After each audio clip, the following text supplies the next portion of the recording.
Okay, hello everyone, my name is Laquan Williams, and today in this video I'm going to be doing my review for the latest episode of Superman and Lois. Is the second season. This is season 2, episode 9. The title of the episode, as you can see here, is called 30 Days and 30 Nights. I think there's about 13 or 14 episodes in total for the season. There might be 15, I'm not sure. I think that's around there. It's between that. The show has been renewed for a third season, along with The Flash being renewed for a ninth season. The rest, along with the other CW TV shows. The unfortunate truth right now is that the only one that we are witnessing to see in the bubble is the Legends of Tomorrow show. We still have not seen a confirmation from the CW TV network or the writers for the show or any of the actors saying that the show is going to be renewed for an 8th and final season. We'll see what happens with that, but right now we're going to talk about Superman and Lois, and I'll talk about The Flash later in another separate video.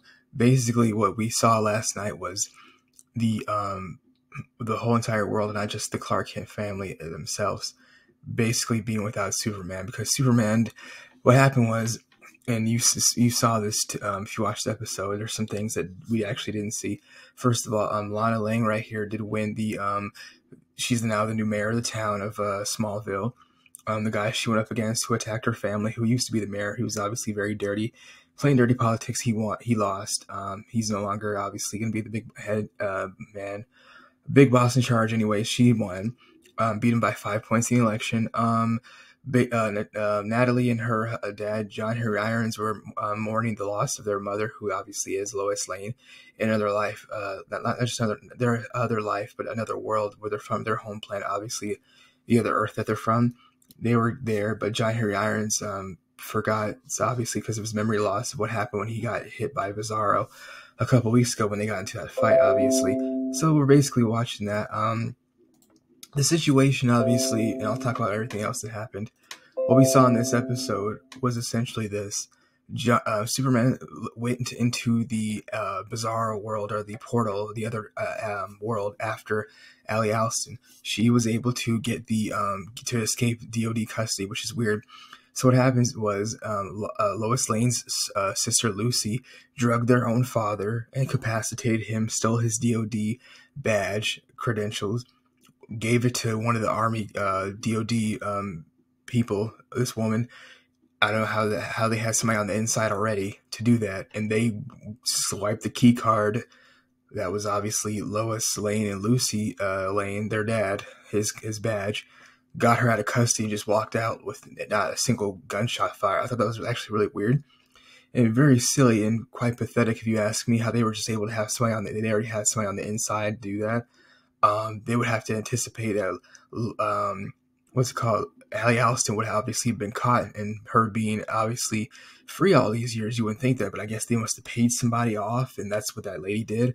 She got her out. Lucy was not in this episode at all, nor was there any mention of her at all, so I'm kind of confused. Where is she at now? Because she betrayed her whole entire family along with the people of Smallville. So she was able to help Allie Alston get out. And also, we did not see the person we didn't see in this episode besides Lucy was Christy, the reporter that works for Lois Lane, the only one that works with her. She was not in this episode at all. So there was 2 people who were actually missing. That's all I can really think of as far as people missing in this episode. It was just them 2. And obviously, Superman left and went through that portal after that lady told him, who obviously was the DOD, I guess you could say turncoat, because she obviously betrayed the DOD and helped Allie Alston get out. So she was a plant, or she turned on them. Either way, they flew back into the caves, or not the catacombs, the caves, the quarry, where obviously this whole thing started last week in episode 8, and where everybody went through that portal, including Anderson. But Allie Alston did not go. He took her amulet / necklace that gives her power, and is obviously a family heirloom. And obviously that's the harness, not the harness of power, that's how she gets her powers, obviously, the access of it. Anyways, he has that. Allie Alston's there now, so I don't know. We're going to see what happens next week. She told, like I said, the DOD, obviously, turncoat lady who helped Allie Alston break out, told Superman, you can't go through there and find her or anybody with your suit on. Superman said, he didn't say anything. He basically said, watch out. Let me show you what's going to happen. He said, I'll try it. He flew through and went through the whole entire tornado spin throughout this whole big, huge portal to another world. And he's there now. And obviously he's been gone for months, obviously, on Earth in 2022, but we don't know what time it is over there, and obviously how long he's actually been over there, because obviously Superman's in another world, and he went through a portal, so we don't know the time difference obviously there. But we'll see what happens. 30 days, 30 nights.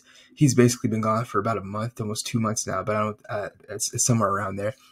So we saw that obviously Jordan obviously is using his powers to keep his family safe. Not only that, he's helping innocent people around Smallville, stopping crimes, because his dad Superman is not there. Him and John Henry Irons are picking up, and he's using his suit to help stop crime, save people, and to pick up obviously the huge amount of burden that Superman obviously has left behind, obviously because he went to go to that world and stop Allie Alston. But because he's doing that, everybody, including his family, all the innocent people in Smallville and Metropolis, the whole world is in danger because of that, because he sacrificed himself to go in there to save Allie, to stop Allie Alston from coming back to Earth. So even though he's doing that, he's basically putting obviously Earth in jeopardy, but he had to do that because Allie Alston can actually, if he didn't do anything, she's going to come back to Earth and obviously make things worse. This is obviously the disasters are happening because, of accidents, people, crashing on boats and car accidents. That's regular. She's going to come back and create man-made, I guess you could actually her version of hell on Earth, and that's what she's obviously going to do. So he had to go there and stop her. Anderson's there with her necklace / amulet, so he had to get that from him because that's obviously the source of her power. So he obviously needs to do that. And that's what happened. Like I said, Jordan's helping everybody in Smallville and the best way he can. John Henry Irons is doing his best. That's basically it. Because the DOD only has one person alive from the JV Superman squad team that's still alive, and he's going to no longer be around as a contributing factor.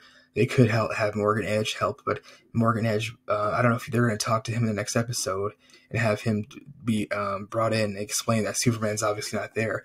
Will he be willing to help obviously his whole family out and help the world for some type of reduced sentence where he still has time in jail, but he won't be spending maybe an eternity there. It would still be like 20, 25, 30 years or something like that. I don't know. We'll see what happens with that, if he would take that offer, and if the Clark Kent family obviously, or the Kent family has to go to him and tell them, Dad's not here, we need you to be help us, uncle, obviously. I don't think that would happen, but it's a possibility. Morgan Edge will obviously try to do that, obviously, to get some time off of his long and lengthy sentence. We don't know what's going to happen with that. The Jonathan of the future came there to warn Superman's family that Superman obviously failed, and that's why he's here. Things didn't go right over there in the other world. And we saw in the trailer for the preview for the next episode, which will be on in a couple of weeks because they're not going on another, the Superman&Lois show is going on another 2 to 3 week hiatus, or possibly a month. It's about right there, 3.5 weeks. So Jonathan's from doppelganger from the future, from another Earth, came there. His spiky hair, his red and black jacket, and we told Superman's family that, which was Jordan, obviously, and Lois Lane, that Superman obviously failed back then. That's why he's here, and we'll see what happens. Obviously, he screwed up. Something happened. Something went wrong. I don't know. But Allie Alston, she has obviously lots of powers over there in that other world, and Anderson does too now. So I don't know what's going to happen. We'll see what happens with that. If that version of him is going to stay here. Well, technically, the doppelganger Jonathan can't stay there, obviously, because he has to go back to his Earth. And we saw in the preview, him and obviously the version of Jordan, they're not very receptive to their dad, Superman. Obviously, in this time in the preview, we saw it for season 2, episode 10. They're not very happy. They don't like the fact that their dad's being put on a pedestal, and he's kind of not there for them. So it's the complete opposite, because of the next one, it's called Bizarro. I have it right here. It's called Bizarros in a Bizarro World, and it's literally Bizarro World. It's the complete and total opposite of what we see on this Earth and in this obviously world, where everything's backwards. Superman is obviously a hero, but his family obviously is put second, even though he doesn't put his family second at all. He's more of an egomaniac, and him and obviously Morgan Edge are getting along in this timeline, which we'll see in that other, like I said, Bizarro World, when the episode airs, obviously, in a couple weeks, which will be season 2, episode 10, like I said. That's basically it.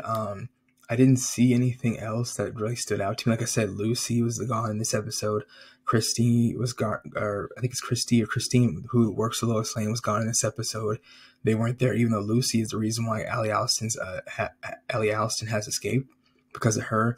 I don't know if she has any more people at the DoD that are in her back pocket that are part of her quote unquote, cult. So we'll see what happens with that. Yeah, that was basically. I'm trying to remember anything.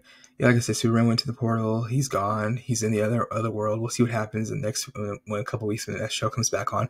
It was very fun and entertaining, but like I said, we have to see what happens with that and what if Jordan will continue to help out people in the city. His mom obviously didn't like that, and she talked to her father. Lois Lane talked to her dad about training Jordan and whatnot. And she obviously didn't like that, but he had to help them in the end against another metahuman slash who's a villain, obviously, who the guys who were making the Kryptonite drug. They shut their operation down. Jordan, took this big guy out. He saved his mom and dad, and obviously he's gotten more better at learning how to harness his powers with his grandfather, who's obviously, like I said, now the back of the DoD as the head, helping him and training him. We saw more of that in this episode. He told his mom, Dad's not here, and I have to be here. I'm here, and I have to do something to help people, because even though I'm not Superman, I'm his son, and people need our help. And like I said, John Henry Irons, he's doing everything he can. He can't do it all by himself, even though he told Natalie he's sorry and forgot. Just everything's going to have basically hell right now. In a handbasket, he needs the help. And he's called the New Man of Steel because Superman's not there. So they're like, oh, is this guy in the suit the New Man of Steel? Obviously, we'll see what happens. No mention of the DoD helping out at all. Like I said, they don't have any more Kryptonians to help them out, because that JV Squad team has 3 people. 2 people died, so it's only 1 person left, 2 guys and 1 girl. And that's basically it. The 1 guy's left. I haven't seen any mention of him or heard anything of him actually being still around. If he's going to be used or to help out. Bizarro is dead.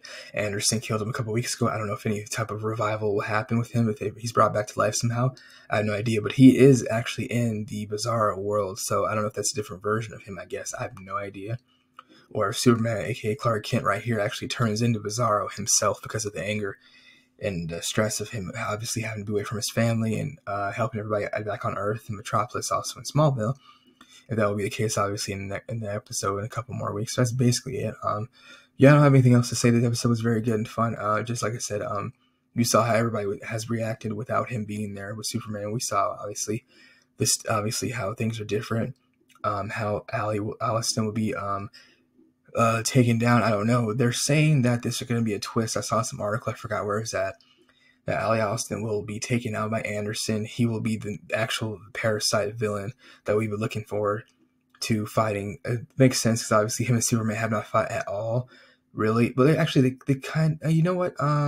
They actually did not. No, he fought Morgan Edge briefly, and then he shot, obviously, Superman. Morgan Edge jumped into the way and he took the kryptonite bullets. He was mostly fighting Bizarro. So Anderson and Superman actually have not fought at all. So it makes more sense, obviously. It's going to look weird anyways. Superman fighting Allie Allison flying through the air. It's going to look really weird, obviously. It makes sense. He got the amulet. He's going to try to figure out a way to unlock its powers, and he's going to probably eviscerate Allie Allison. Anderson will become the new head of the cult of her organization, / the parasite or whatever. He will have the amulet around his neck. I don't know if it's going to seep into his body and form with him some type of way, become one with him. So, you can't just snatch off his neck and his powers are gone. I have no idea. We'll see what happens with that. But, or if it's like in his head, kind of like, not Ultron, Vision, but we'll see how it is. Ultron, not really so much, but, we'll see, obviously. I think there was I think it was the Time Stone. I forgot which one Vision had in his head from Marvel's, obviously, the Avengers. So that's basically it, yeah. That's what the twist is, what's being put online, that people are, some of these articles are saying, we know what's going to happen already. They're going to set up Anderson to be taking Allie Allison's place. Obviously, they preview that in the episode 8 when he took her necklace, double-crossed her, and went through the portal to the other world, which is the Bizarro world. So we'll see what happens with that, if she's able to take him out and find him. But because Allie Allison has another version of herself there shouldn't be a problem with that. Unless, like I said, there's some way Anderson's able to unlock the necklace / amulet's powers that belongs to her and her family, which is some old ancient evil type of ordeal where they get their powers from. and like I said, they're able to enslave and control people and persuade them with obviously their likeness and their charismatic and energy and whatnot. Like I said, she's leader of a cult on Earth, but back there in her bizarre world, she is ruling everything. Because she's like basically the queen over there, head ruler, obviously as well. So we'll see what happens with that. Like I said, when Superman/Lois comes back on in a couple more weeks, they're on another couple of month. They're on another month of hiatus. That's basically it. So we'll see what happens with that. Thank you again for watching my video, and that's basically it. That's the my review for Superman/Lois. It was great. This show just keeps getting better, obviously, especially with this season. Seeing Jordan and Jonathan, not the different versions of their doppelgangers on the other bizarre world that we're going to see in next week's episode. They alluded to Lois being pregnant with another kid. I don't know what's going to happen with that. But that's obviously in the bizarre world where everything's different. It's upside down world over there. Superman's loved and put on a pedestal by everybody, and get a Nobel Peace Prize. But his kids are like, "Oh, great, you're Father of the Year, aren't you?" Like they're like, so they hate him there. It's like I said, it's a different version of him. Everybody's miserable. Jordan and Jonathan are very miserable and they're not happy. But it seems like Lois Lane was. But we'll see what happens with that. Like I said, when the show comes back on in a couple more weeks because of their current hiatus. So, which will be season 2, episode 10, called Bizarros in a Bizarro World, and that's basically it. And that's the end of my video. Thank you again for watching. That's it. Thank you. Goodbye.